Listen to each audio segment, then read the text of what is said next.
بسم الله. عبد القادر حسن يرموغي عداني أفيانك وركوان لف وحان قصب نهاي الثورة. بشير قراد أفيانك أوركا دولمديد وحان قصب نهاي مينيابوليس مينيسوتا نورث أمريكا. دكتور سعيد حرير ديريه مشرح مدحوينها دورشده soo socota Somali State 2020 matali doona xisbiga midnimada Somali State of Ethiopia waqti xaadirkan jooga magaalada London ee dalka Ingiriiska.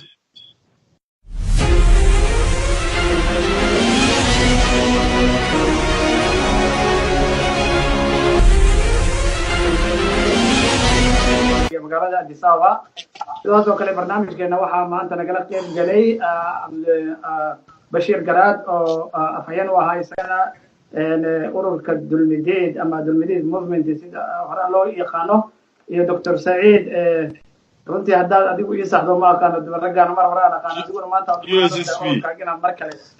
maxaa xisbiga midnimada Somali State of Ethiopia USSP markaas Somali State ayaa barnaamijkeena maanta nagala qeyb galay aad baad u mahadsantiin sida quruxda badan aad nala socotay Dr. Ismaaciil oo Dr. Saeed ralaha waad maqlaysay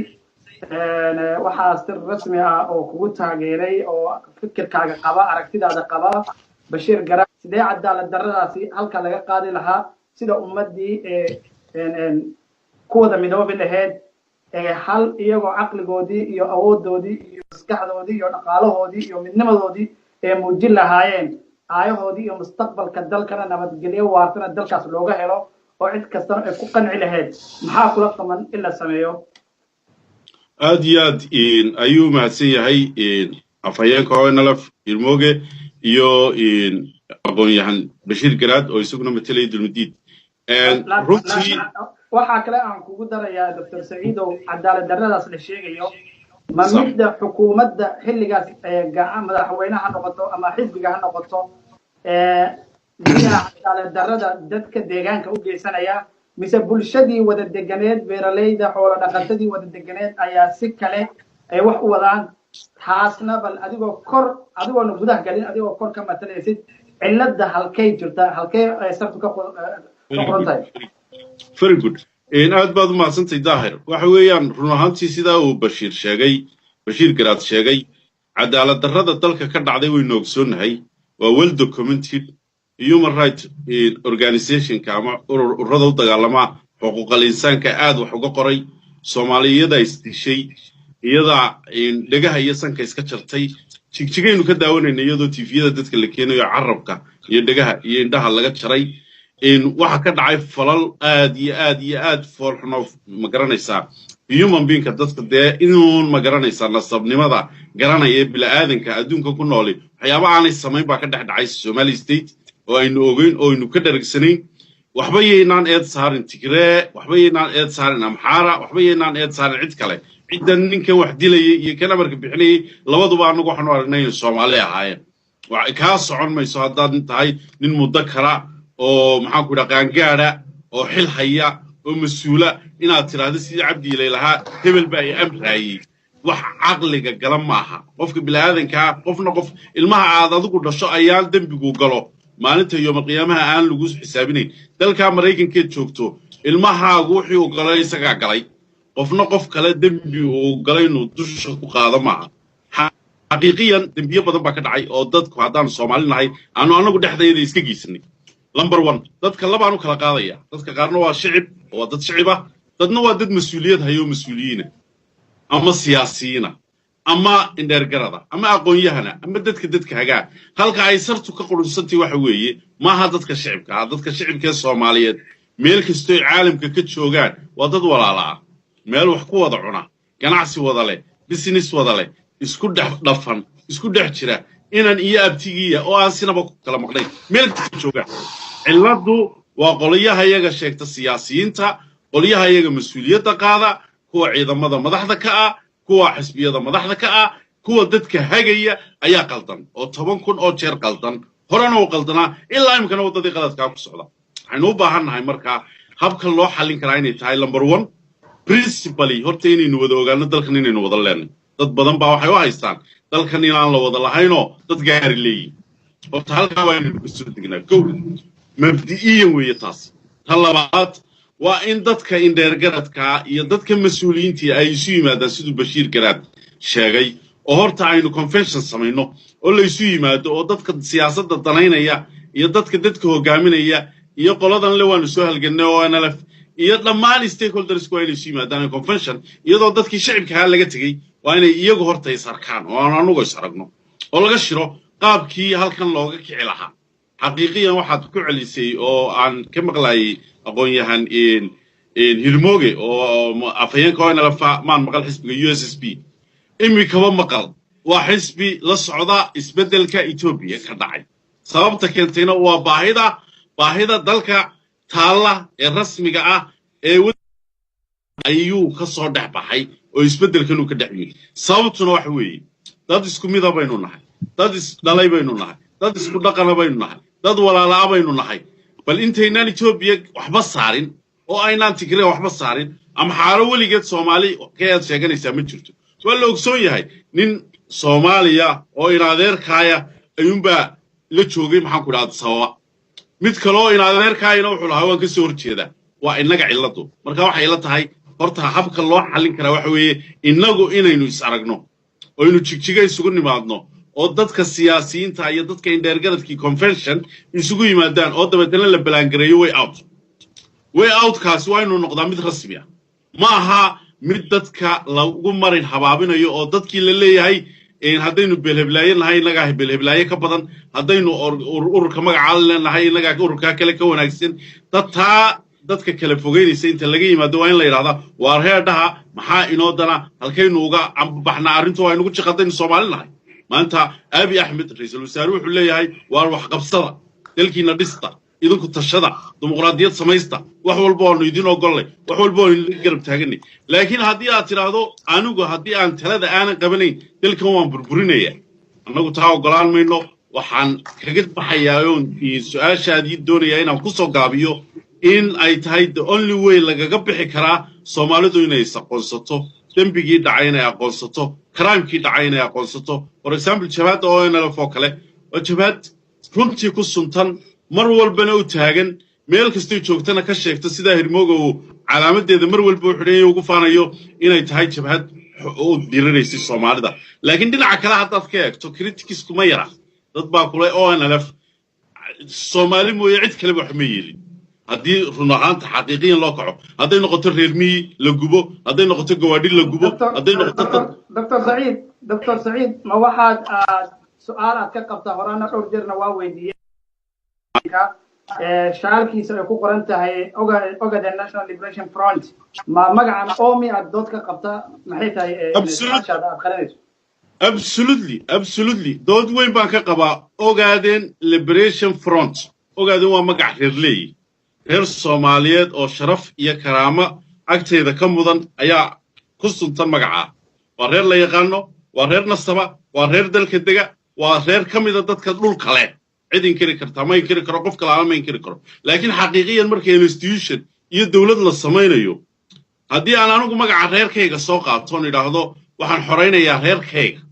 that means reerkaaga xoreynaysaa reer kale ma xoreyn kartid oo xaqiiqiyan nin deeyiri war magacaagana ka kaalay magaca reerkaygana qaado laakiin mudane magacan Ogaden waa magaca dhul waaye ma aha Soomaaliya magac qabiil ma aha Soomaaliya waa magaca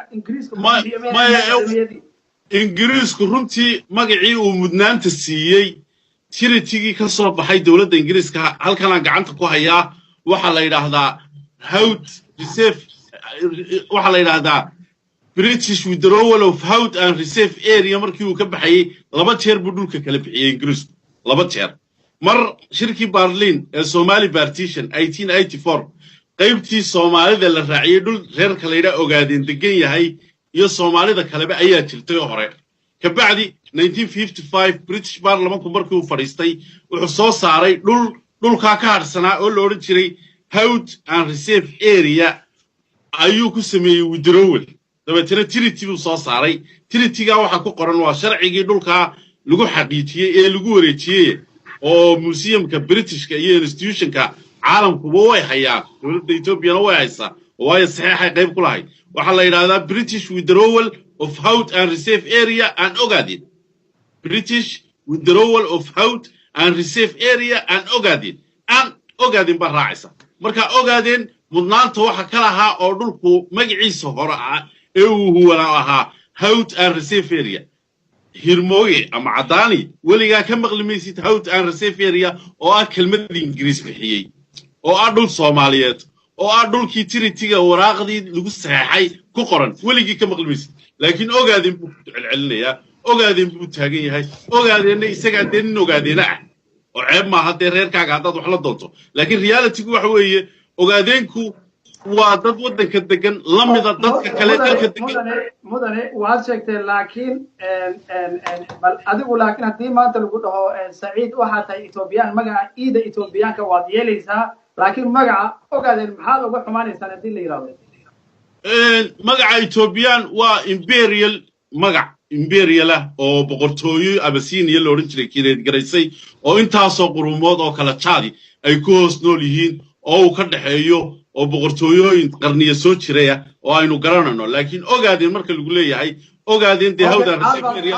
aad baad u maasantahay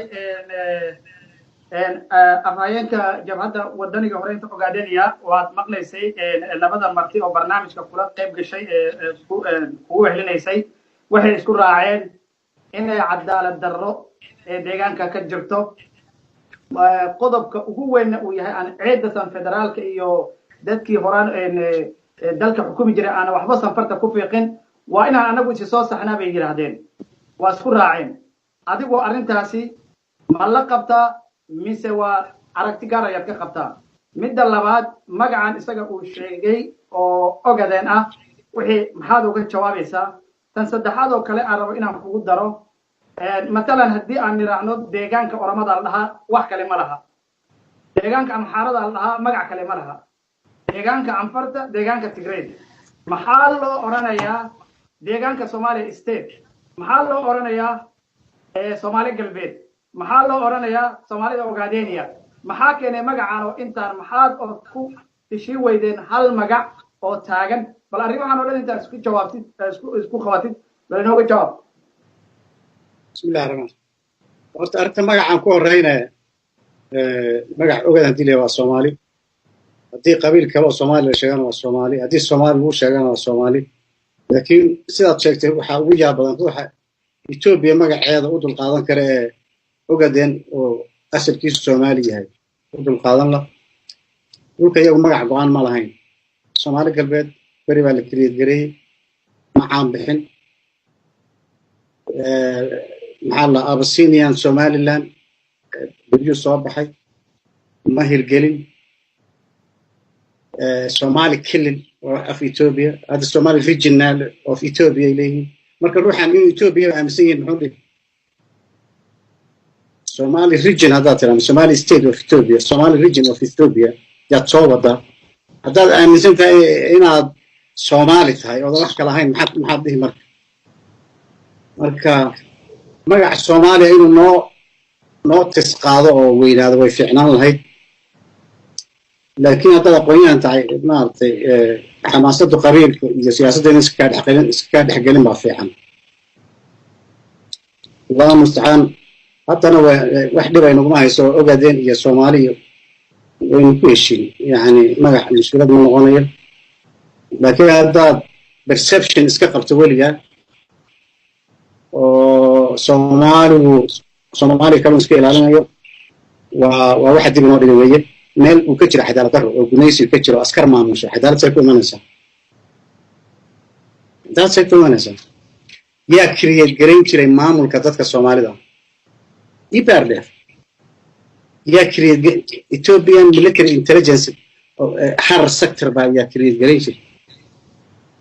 yaa dooran jiray military Ethiopia qaybta wardoonka dooran jirtay nabadgelyada dooran jirtay IPRDF dooran jirtay system kasta oo dadka Soomaalida soo maamulayo 12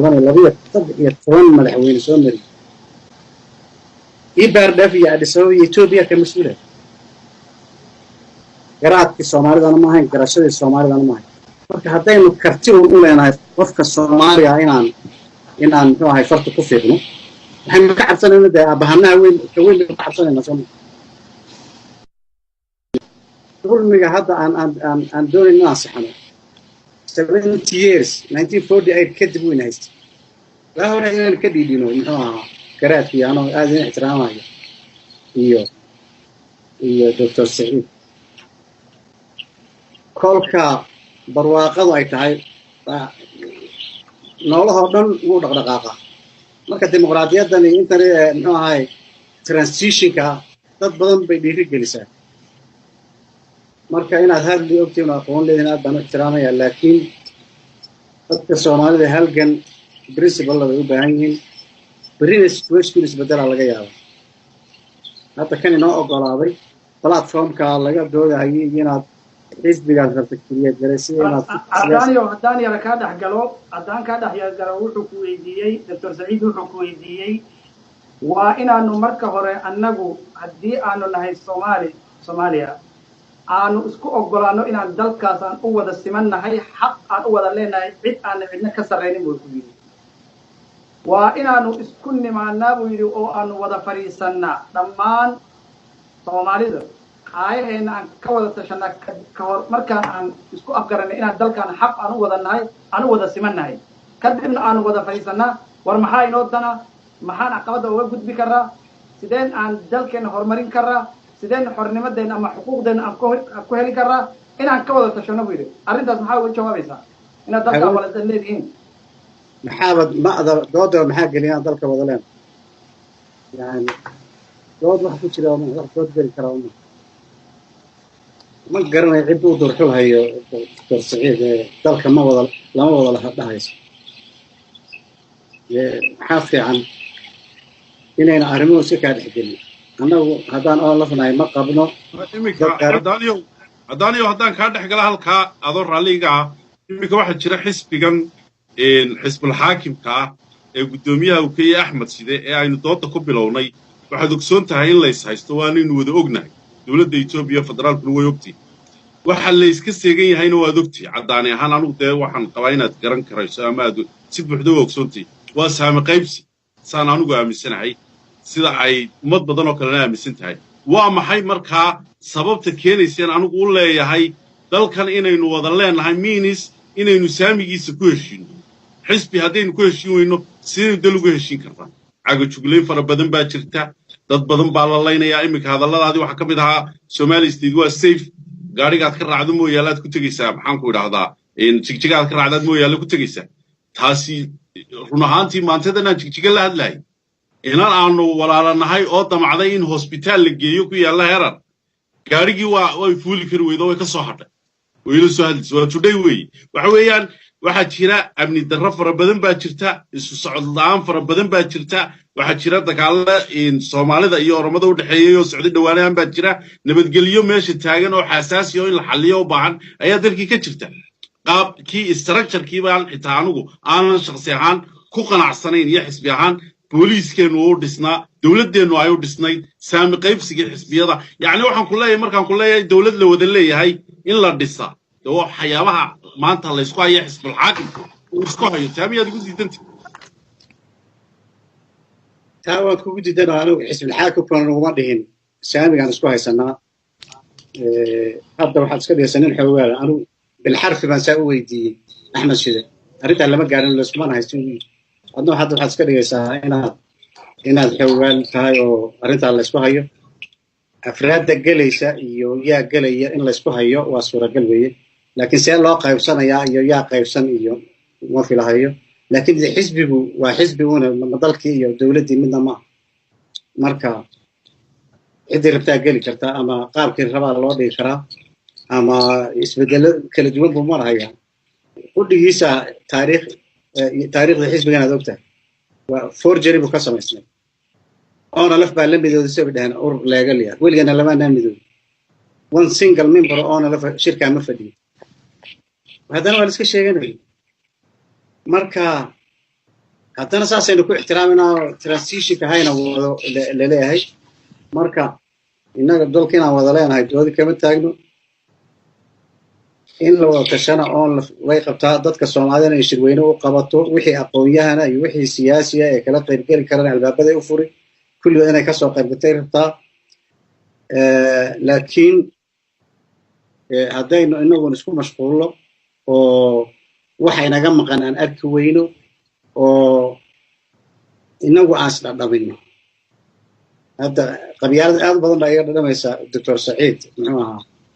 ra'yigiisa siyaasiga laakiin dadka Soomaalida taa uma baahna waxaan aaminsanahay maanta inay aad isugu dhow yihiin in la isu keeno oo la wada doodo in khaladaadyadii hadda ka hor ka dhici jiray laga badbaadi karo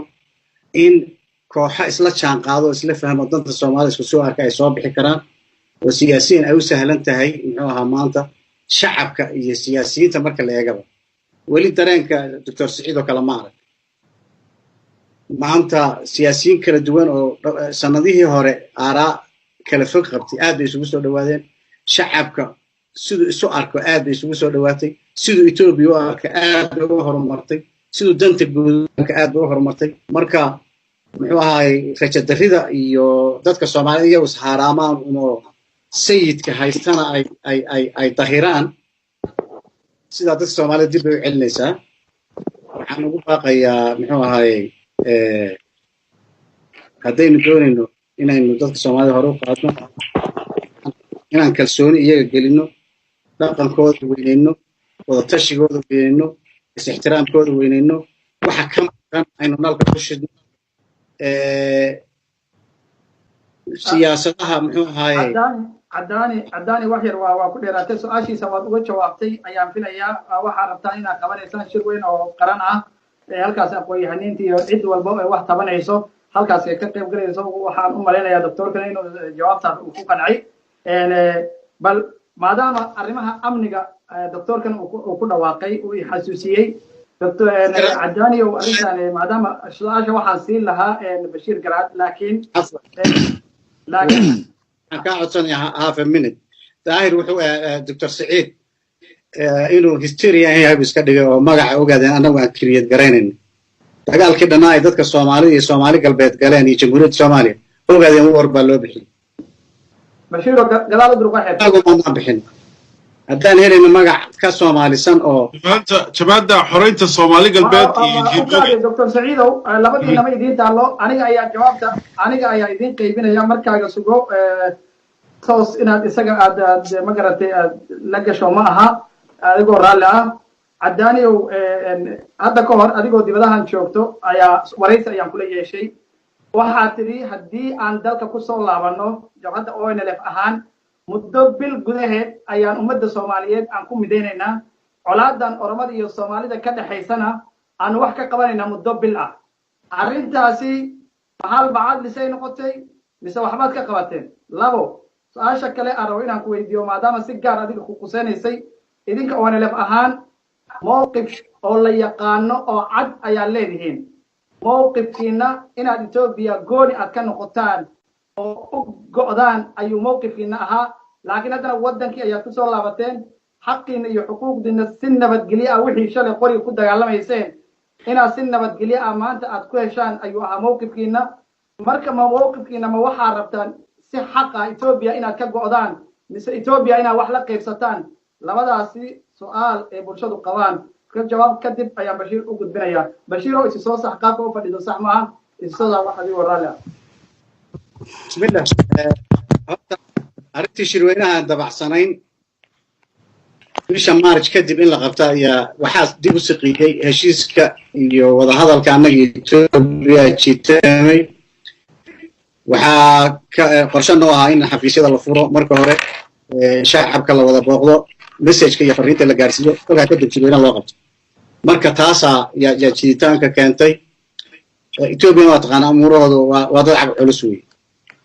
culus weeye taasaa dib u dhigtay annaga weli go'aanka uu noo yaalaa waxaan rabnaa inaan isbahay xorriyadda Soomaaliyeed magaciisa ku qabano shir xoogga Soomaalida oo dhan isugu yeedhno Allahu musta'aan hadda waa la bilaabay oo daraska iyo meeshaan ku qabanaa iyo kharashka iyo contact garaynta dad badan oo aqoon-yahan oo Soomaali oo kala duwan inaan contact garayno marka arrinta kamaana tanaasulna farsamo ahaan bay jiitantay waxaa ii soo haray nabadaynta wax badan baan ka qabanay markaan dib looga tegay dhinacyadii Soomaalida iyo Oromada waan la kulmay Allahumma musta'aan dagaaladii Tuli Guuleed iyo Jinacsani iyo dhulka ka dhacayay dawladda kililka gashay noo kaadiga weeyaan gacan fiican baan ku siinay oo muxuu ahaay waan la bushkaraynay dawladda kililka naga codsatay inaan u kaadino sidoo kale xisbiyada Oromada iyo dadka dhaqdhaq saamaynta leh ee Oromada waan kala xiriirnay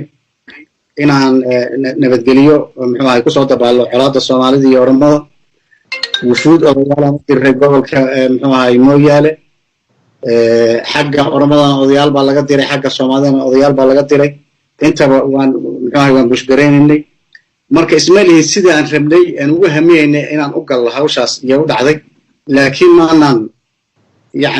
ignore garayn maanaan yaraysanin arrintaas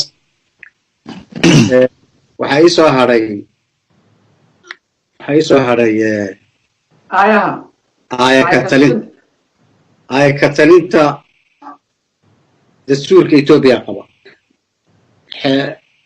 xeerka United Nationska qaba ururka Afrikaanka xeerarkiisa qaba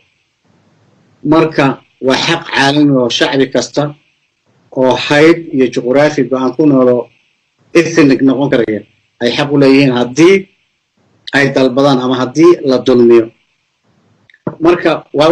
xaq u yaala dadka Soomaalida wax laali karana ma jiro wax oo lafka tanaasuli karto xaqa kaliya ana wadno waan tuuray dhihna ma jiro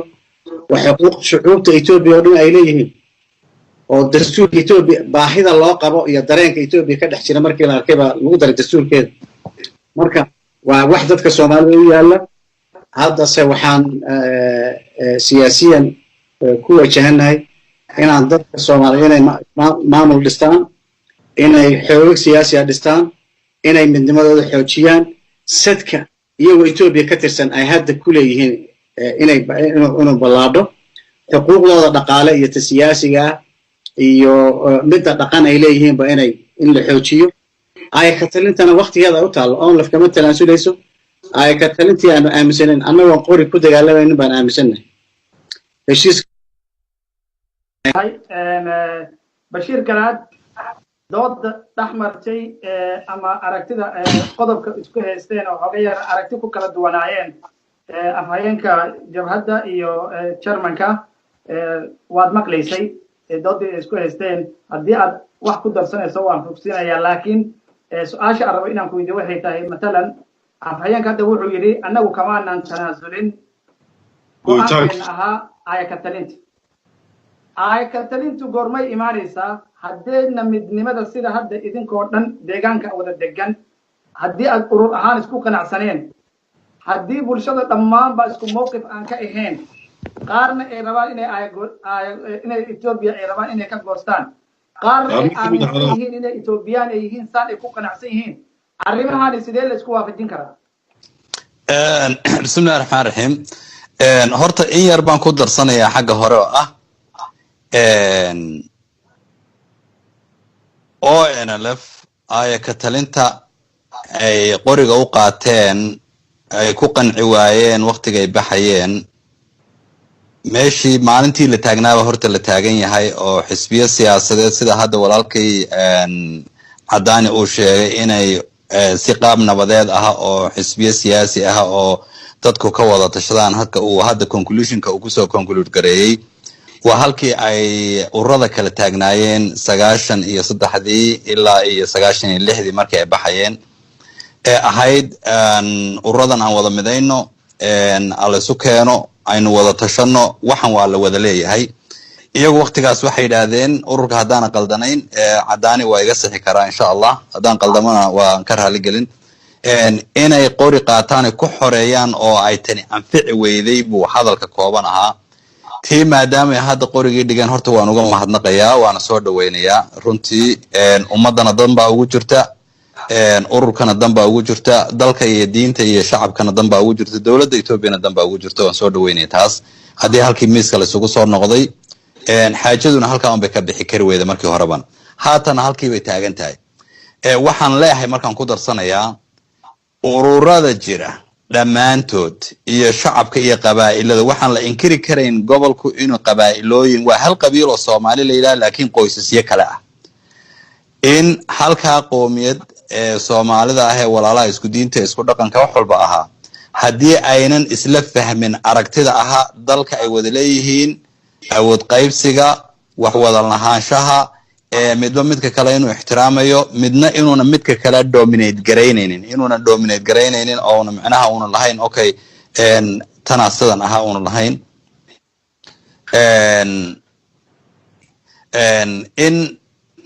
in ay problem ka taa lagu xalin karo macnaha waxaan weydiin ka daba socday halka maxaa lagu keenayaa halku wuxuu ugu badan yahay bahalkaasina way iga dami doonaa in yar kadib inuu xalku yahay in la wada hadlo oo dadkani ay is aqbalaan oo aqbalaad ay ka timaado qabaa'ilooyinka deegaanka iyo dalka wada leh oo inaan qolo kala dominate garayn karin wuxuu dagaalku ugu fogaaday oo ONLF oo hadda 34 sano dagaalamaysay ugu dambeyntiina dhowr iyo 20 sano hadda dawladda Itoobiya dambe waqtigan hadda ay kolkay baxeen dagaalamayeen ma xasuuso hal qabale oo ay xukunkiisa la wareegeen muddadaas waxa sababi waayay dagaal way wadeen dad baa ku dhimanaya intaas oo dadka ku dhintay lama qiyaasi karo sababta hal qabale dhowr iyo 20 ka sano ama dhowr iyo 30 ka sano ay ONLF ay u qaban weyday ay u maamuli weyday ani aragtidayda waxay tahay mowqifkii baan laga wada sinayn because mowqifkii waa in ummadan deegaanka degan ay ka wada siman tahay hadduu sax yahayna la isla qaato hadduu qalad yahay oo la isla qaatana qaladnimadii la isla qaato waa in aragtidii la isla qaata markaas ayay macnaha gacmo wada jir bay wax ku gooyaan cilada hortaale waxay ahayd walaalahooda kale ee isku qoyska yihiin ee Soomaali ah marka jilibaha hoose la yiraahdo anigu Soomaalida mid hal qoys baan u aqaanaa jilibadii hoose ayaa yar kala aragtida duwanaa oo laha aragtida nama anfacaysi tan nama anfacay taasa horta keeni weyday in guushii ama aragtidii ay hirgeli weydo haatan iyo danna inay ONLF yiraahdaan nabadii baan qaadanaynaa oo meeshii shalan ka tagnaan imanaynaa oo dadkii waan soo wada keenaynaa waa aragti caafimaad qabta waana ku soo dhaweynaya waana uga mahadnaqayaa waana ku garab taaganahay xaggayga shakhsi ahaantayda waana fikir caafimaad qaba fikirka caafimaad qabana sidiisa loo qaataa because caafimaad daraan rabnaa inaan ka baxno tan kale ee weydiisay khusaysay xasuusi ay ka talinta wadankani waa Ethiopia ethnically nationality-na waa Ethiopian geographically hadda iyo sovereignty-ga Ethiopia ku dhisan yahay in la go'a sida uu sheegay walaalkay Cadaani oo ku taala dastuurka yes awalba dastuurka ku taalay waqtigii transitionalka ahaa dastuurkii la ansixiyay bay ku taalay maanta laguma qorin waa run laakiin process-ku uu dheer yahay uu ka duwan yahay qaabka ay ka talintuna ay ka talintaasi marka haddii Soomaali isu yimaadaan oo yiraahdaan Ethiopia inama anfacayso oo qabiilka ugu badan iyo ka ugu yar isu wada yimaadaan aragtida isla qaataan siyaasad ahaan xisbiyada iyo dhammaan odayaasha wax walba isla qaataan process baa jira loo maro Ethiopia oo baarlamaanka kilku ansixinayo ka federaalku ansixinayo deen qoomiyadihii kala adliisi aan u malaynayo 51% inay soo ansixiyaan process baa jira processki in la maro u baahan yahay processka laftiisa 10 sano iyo siyaado u baahan laakiin inta ka horeysa nolol baan u baahanahay shacabku nolol buu u baahan yahay maamul baa loo baahan yahay integration baa loo baahan yahay caafimaad qab baa loo baahan yahay horumarin baa loo baahan yahay ma rabno gabadh dambe in laga kubsado into kumanaan kun ayaa naga dhimatay oo lixaad beeshay qaarkood maxaan ku dhahdaa ay aqliba qabin hadda maanta xanuun badan baa naga soo maray soo arinka ay ka tashigo anigu waxaan u arkaa ku degdegiisa iyo ka hadalkiisu maanta miiska taala ma aha maanta waxa miiska noo yaala haddaan Soomaalinahay sideen u midownaan fikrad caafimaad qabta ugu midownaa ayaa noo taala ay ka tashigo maalintaas ayuu iman doonaa marka laga maarmi waayo laakiin maanta waxa noo yaala sideen uga gudubnaa oo aynu waxyaabihii basiga ahaa qofka bini'aadanka saddexda erey ugu horeeya basiga uu helo waxa weeyaan waa inuu hunguri helaa waa inuu hooy helaa waa inuu hu helaa hunguri iyo hu iyo hooy saddexdaas weeyaan saddexda ugu muhiimsan ee basiga qofka bini'aadanka u baahan yahay saddexdii bay dad badan oo 70% ama 60% oo dadka iyaga ahaa aynan haysanin tii waa inay marka dadka siyaasiyiinta iyo dadka aragtiyaha kala duwan iyo dadka xilka haya iyo odayaashuba inaan u nimaadno ninaano danaheena aan ka tashano ayaa ani aragtay ilaah waan ka baxay hal su'aal oo hal daqiiqo ayaan ku weydiinayaa Bashiir Garaado isla arrintaasi haddii adigu aad maanta Soomaalida la siiyo oo ama chance ay ku guuleystaan inay ra'iisul wasaaraha dalkan ka noqdaan Soomaaliya hadaatiin inay ra'iisul wasaaraha dalkan aad ka noqotaan wax qorshe ah miiska idin saaran yahay arrintaasi hal daqiiqo u joog ha waxaan aaminsanahay marar badan aan speech-yadeedii